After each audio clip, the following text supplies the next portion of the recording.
아침 햇살이 커튼 사이로 들어옵니다. 침대 옆 탁자에 있는 일회용 휴대전화에 진동하고 레나타는 천장을 바라보며 눈을 뜨고 있습니다. 당신은 눈을 가늘게 뜨고 휴대폰을 봅니다. 문자 화면이 눈을 찌릅니다. 오전 7시, 늦지마. 당신은 숨을 깊게 쉬고 레나타를 봅니다. 어젯밤 레나타는 당신이 카르텔과 다시 엮이면 떠나겠다고 했습니다. 하지만 당신에겐 선택권이 없습니다. 3달 된 이사벨라는 침대에서 깊이 자고 있습니다.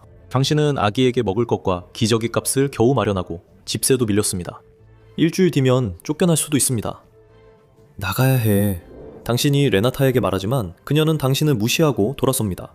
그녀는 이 상황을 잘 알고 있습니다. 당신이 처음으로 카르텔을 위해 망을 본 것은 약 5년 전 12살 때였습니다. 일주일 동안 기본적인 감시를 하고 $150를 받았습니다. 그림자 속에서 지켜보는 할콘, 그러니까 카르텔의 망꾼이었죠. 어린아이에게는 큰 돈이었지만 당신은 다시는 이런 일은 하지 않겠다고 맹세했습니다. 몇 달만으로도 충분히 힘들었으니까요. 다른 방에 보던 아이들은 정말 위험한 존재들이었습니다. 하루 종일 필로폰에 취해 있었고 손에는 돌격소총을 들고 있었죠. 결코 좋은 조합이 아니었습니다.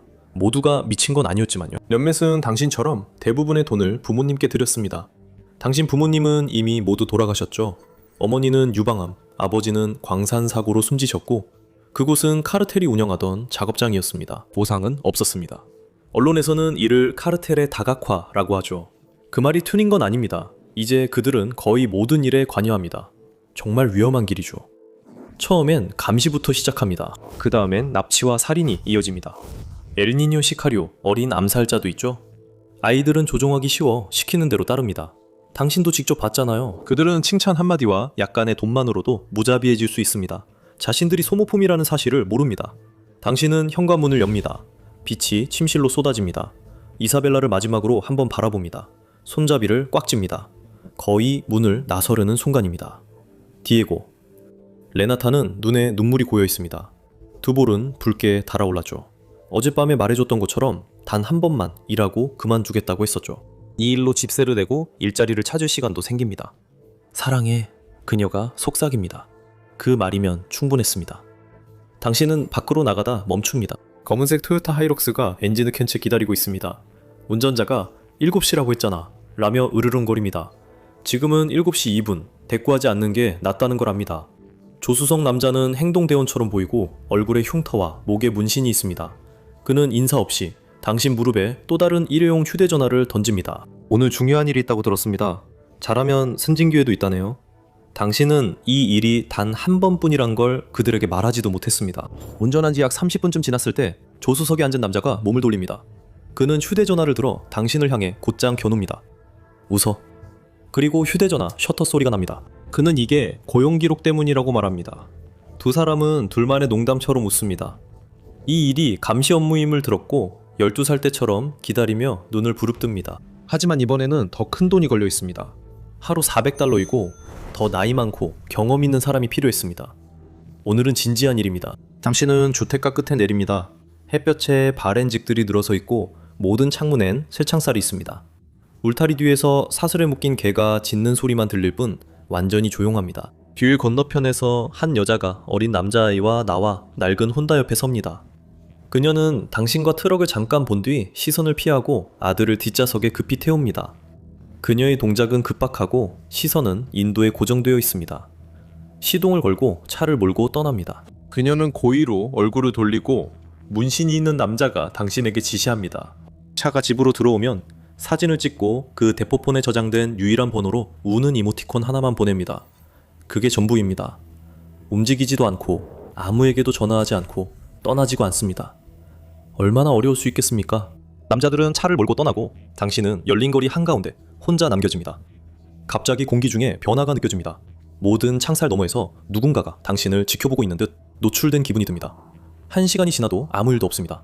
태양이 얼굴을 뜨겁게 내리중이다. 차도 사람도 없습니다. 그러다 갑자기 벨소리가 울리며 당신을 놀라게 합니다. 당신은 하마터면 혼이 나갈 뻔합니다. 야구 모자를 쓴 노인이 아이스크림 수레를 밀고 갑니다. 집 커튼 뒤에서 얼굴이 잠깐 보였다 사라집니다. 벨소리가 계속 울리고 아이스크림 아저씨가 당신을 봅니다.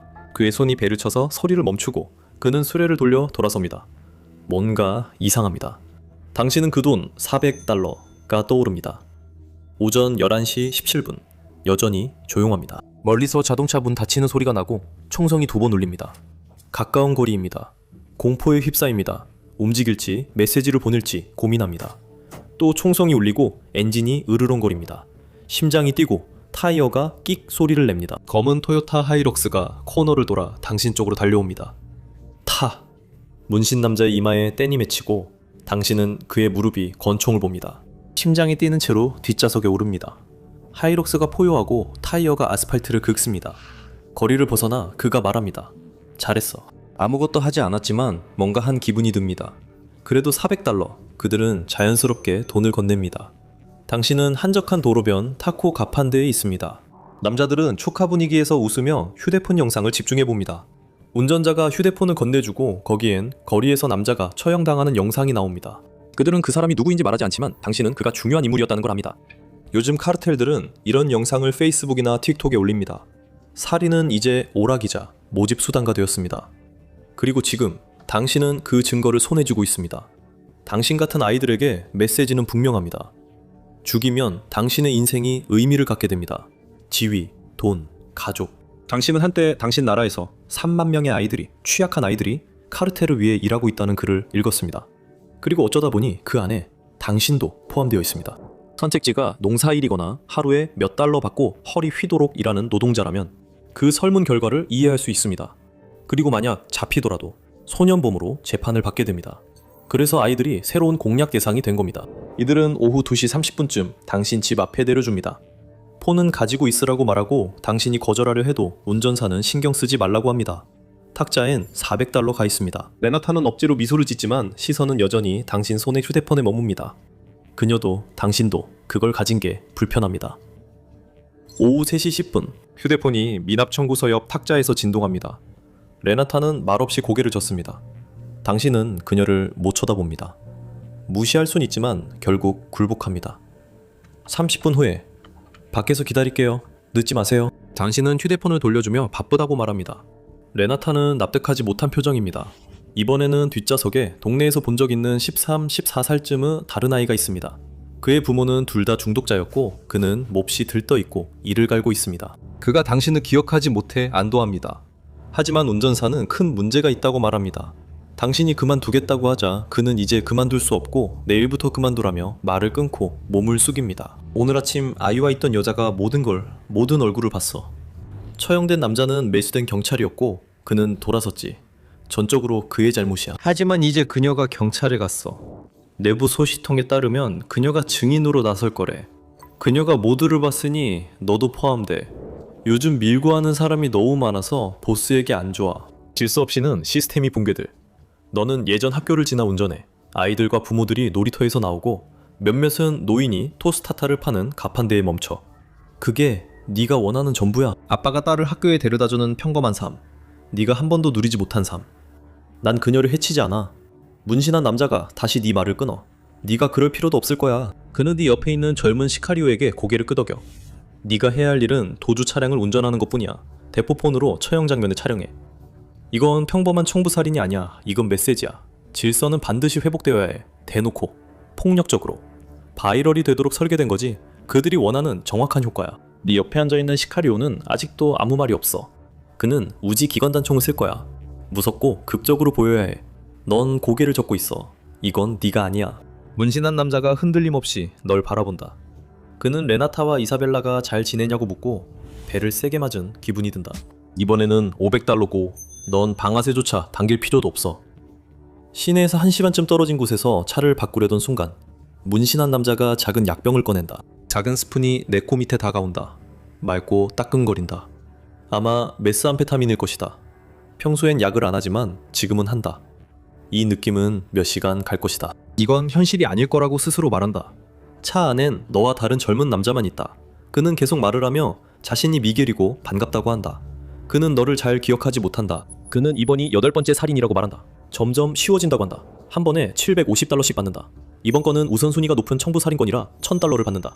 사람들은 그를 신뢰한다. 그는 믿을만하다. 그리고 예전 직업보다는 훨씬 낫다고 한다. 그는 하루 $6를 받고 토마토를 땄으며 10시간씩 뜨거운 태양 아래 일했다. 9살에 일을 시작했고 210만 명 멕시코 아이들과 마찬가지로 불법 중노동에 시달렸다. 그는 새벽 3시 애 친구 집에서 비디오 게임을 하다 카르텔을 알게 됐다고 말한다. 누군가가 게임 이벤트에 초대하며 돈을 준다고 했다. 미국 국경에서의 사업은 그 어느 때보다도 호황이다. 마약만 해도 매년 50억에서 390억 달러가 국경을 통해 흘러들어온다. 또 다른 10억 달러는 사람 밀수에서 나온다. 이건 정말 엄청난 돈이다. 카르텔, 부패한 경찰, 타락한 정치인들까지 모두가 흘러내리는 돈을 차지하려고 손을 뻗는다. 맨 아래에는 12, 14살 아이들이 있다. 틱톡이나 인스타그램 모집 영상으로 이들을 끌어들이고 이 아이들은 총을 들고 포즈를 취한다. 다이아몬드 반지를 낀 나이든 남자들이 수염장 옆에서 달러 뭉치를 쌓는다. 너는 속지 않는다. 예전에도 그랬다. 그 아이들 대부분은 살아남지 못하거나 감옥에 간다. 사람들이 너희를 볼리또 데 콜로르, 시장에서 팔리는 색색의 병아리라 부르는 이유가 있다. 귀엽고 화려하며 대부분 어릴 때 죽는다. 미겔은 그들이 정말 멋지다고 가족처럼 챙겨준다고 말한다. 너는 그의 무릎 위 우지를 분다. 그는 언젠가 자신이 살 차에 대해 그리고 자신처럼 농사짓다 억만장자가 된 큰 보스에 대해 계속 이야기하고 있다. 그는 이를 악물고 웃으며 농담한다. 미국 소비자들 덕분에 살지. 네가 그가 오래 못 버틸 걸 안다.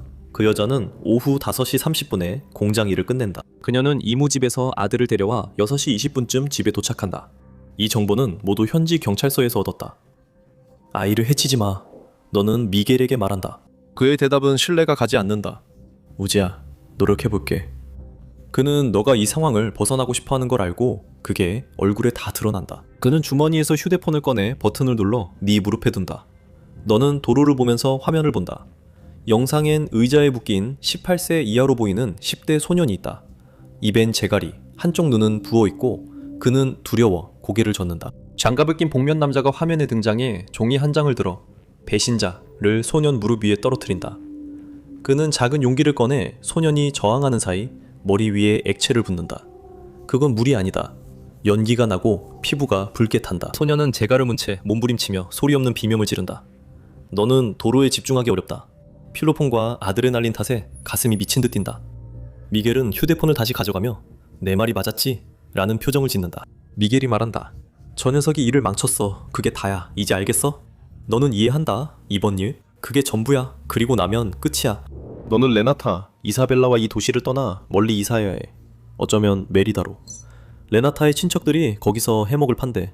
그녀가 그 얘기를 다 들려주진 않았어. 그녀가 그들도 불법적인 일에 연관돼 있고 연줄도 있다고 암시한 적 있어. 오후 6시 15분. 미겔이 네 얼굴을 가리라며 검은 반다나를 주고 본인은 빨간 반다나를 쓴다. 우지는 다리 사이에 있고 턱은 굳게 다물려 있다. 그는 진심으로 신난 표정이다. 그는 네가 모든 걸 찍으라며 죽음 장면을 찍게 비켜줄 거라고 한다. 결정적인 장면을 놓치지 말라며 웃는다. 혼다가 거리로 들어선다. 미겔은 총을 꽉 쥐고 한 손은 문 손잡이에 얹는다. 소년이 먼저 내리고 여자가 뒤따른다. 미겔은 서둘러 거리로 뛰어나가 몇 걸음 달린다. 총성이 터지고 총알이 사방에 쏟아진다. 여자는 거의 즉시 쓰러진다. 너는 휴대폰을 꽉 쥐고 손이 떨리고 땀에 젖어 있다. 너는 소리를 막으려 눈을 감는다. 그녀는 도로에 누워 움직이며 아들에게 기어간다. 다행히 소녀는 다치지 않았다. 미겔이 다시 총을 쏘고 총알이 그녀의 몸을 파고들자 그녀는 움직임을 멈춘다. 너의 손이 심하게 떨려 휴대폰을 떨어뜨릴 뻔한다. 그냥 차로 돌아가라고 미겔에게 말한다. 미겔은 아이 손목을 잡아 끌고 아이는 발버둥치며 비명을 지른다. 너는 뭔가 해야 한다고 생각하지만 고개를 젓고 움직이지 않는다. 유괴까지 하려던 건 아니다. 아이는 겁에 질려 눈이 커지고 얼굴이 창백하다. 커튼이 흔들리고 사람들이 틈으로 내다본다. 도로엔 피가 고인다. 이 일로 널 죽일 거야, 디에고. 그들은 널 죽일 거라고. 미겔이 쉰 목소리로 말한다. 그는 결국 소년을 놓아주고 소년은 도로에 쓰러진다. 미겔은 차로 뛰어들고 너는 가속 페달을 밟아 거리를 벗어난다. 안전해지자마자 너는 반다나를 벗고 미겔은 화나고 두려워한다. 그는 벌이 다가옴을 안다.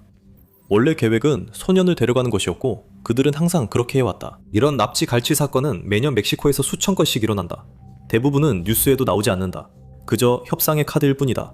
누군가의 이름이 수사에서 지워질 것이다. 아이들은 중요한 거래 수단이며 너는 방금 한 명을 잃었다. 미겔은 휴대폰을 확인한다. 다른 장소로 이동해야 한다. 차를 버리고 처음 보는 사람이 너를 데리러 온다. 아무도 말하지 않는다. 남자가 널 집에 데려다주고 그와 미겔은 떠난다. 500달러에 대해 묻지도 못했다. 네 혈관엔 아드레날린이 넘쳤다. 레나타는 네가 집에 들어오자마자 두려워하는 걸 알아차린다. 넌 계속 떨고 있다. 짐을 싸라고 말하며 오늘 밤 떠난다고 한다. 그녀가 모르는 게 더 안전하다. 어둠이 깔린다. 넌 블라인드 사이로 거리를 살피며 헤드라이트를 기다린다. 전화는 없었다. 메시지가 여러 번 왔고 넌 그들이 시키는 대로 전부 했지만 아직도 그들의 영상이 네 휴대폰에 있다. 레나타는 뉴스를 보고 있다. 한 여성이 오늘 아침 비번 경찰관이 살해된 현장 근처 거리에서 잔인하게 총에 맞아 숨졌다. 그녀는 그 살인 사건의 목격자였다. 카르텔 소행이다. 수사관들은 자동화기가 사용됐다고 말하고 있다. 그리고 대낮에 벌어진 일이었고 그건 처형이자 경고였다. 한 형사가 카메라를 향해 증인 협박은 통하지 않을 거라고 말한다. 그는 틀렸다. 그건 통한다. 항상 통한다. 레나타가 천천히 고개를 돌려 너를 바라본다. 그녀는 네 얼굴을 읽는다. 너는 고개를 젓고 나중에 설명하겠다고 한다.